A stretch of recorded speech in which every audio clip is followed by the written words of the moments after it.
Director প্রডিউসারকে জিজ্ঞেস করবেন, এটা তো আমি বললে হবে না ভাইয়া।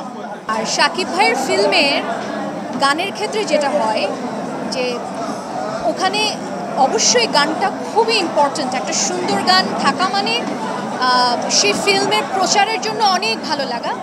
কিন্তু শাকিব ভাই ব্যাপারটাই আসলে এত বড় একটা ব্যাপার হয়ে গেছে, এখন এত ম্যাসিভ একটা গ্লোবাল ব্যাপার হয়ে গেছে যে শাকিব ভাই যে গানটায় বা যে কাজটায় আছে সেই কাজটাই দর্শকের কাছে অনেক সুন্দর করে গ্রহণ হয় এবং সারা বিশ্বে সুন্দরভাবে ছড়িয়ে যায়।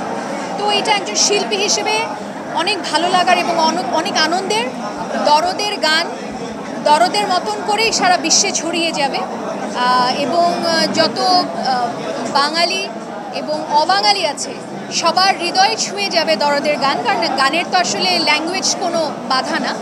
তো গানটা সবার মধ্যেই ছড়িয়ে যাবে। ইতিমধ্যে আমি দেখেছি ইউটিউবে এই বাংলাটাও, মানে জিসমে মে তেরে তো হিন্দিটা, বাংলাটা যে এই ভাষাও গানটারও অনেকগুলো রিয়াকশন হয়েছে।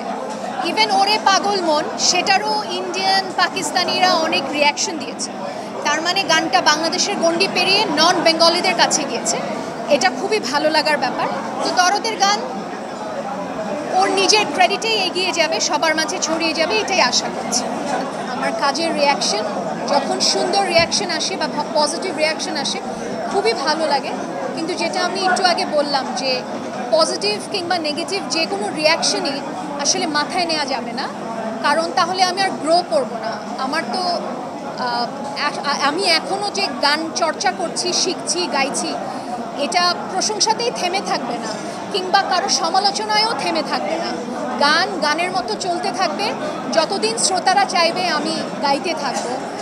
আমি যতদিন মনে করি আমি গাইতে চাই আমি ততদিন গাইতে থাকবো। তো প্রশংসাটা তো আমি অবশ্যই নিচ্ছি, এখানেও পাচ্ছি। তবে আমার মনে হয় যে এই ভাষাও গানটি বা জিসমে মে তেরি হিন্দি এবং বাংলা দুটোই মানুষ ভীষণ পছন্দ করেছে। শাকিব ভাই এবং সোনাল চৌহানের যে কেমিস্ট্রিটা দারুণ মনে হয়েছে আমার কাছে, মানে ভিজুয়ালাইজেশনও দারুণ লেগেছে। বাকি গানগুলোর অপেক্ষা করছি এবং 15 তারিখে দরদ দেখার অপেক্ষা করছি। যে কোনো কো আর্টিস্টের সঙ্গে গান করাটা যখন অডিয়েন্স অ্যাকসেপ্ট করে খুব ভালো লাগে। যেমন আমি যখন প্রিয়তমায় গিয়েছি বালাম ভাইয়ের, আমি মানুষ অ্যাকসেপ্ট করেছে, কিংবা সুরমা যখন আমি আর ইমরান গিয়েছি অ্যাকসেপ্ট করেছে, কিংবা মেঘের নৌকা তুমি যখন আমি আর ইমরান গিয়েছি মানুষ অ্যাকসেপ্ট করেছে। বালাম ভাইয়ের আমি পরপর 3টা গান হলো একসঙ্গে, প্রিয়তমা, রাজকুমার এবং এখন দরদের গান। এই গানগুলো মানুষ পছন্দ করছে, এটা আমার কাছে অনেক বড় ব্লেসিং এবং আমার অনেক ভালো লাগার জায়গা। অসংখ্যবার, মানে রিলিজ হয় কি না সেটা বললেন?